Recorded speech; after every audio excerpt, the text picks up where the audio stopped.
এখন আমরা একটি সঙ্গীত পরিবেশন করব। তোমরা কি রেডি?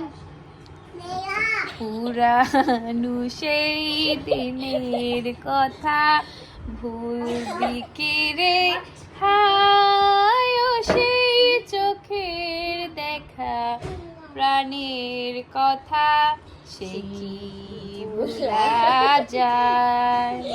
তোমরা শুধু হাসছো কেন? চৈতি আর একটু পরিবেশে স্মৃতিচারণ চলে যাবো একটু পর, আর মাত্র 1 ঘন্টা আছে, আর মাত্র 1 ঘন্টা আছে, আমরা চলে যাবো। আয় আরে একটি বার আয় রে সখীরা প্রাণের কাছে আয়, মোরা সুখের দুঃখে কথা কব প্রাণ জুড়াবে হায়।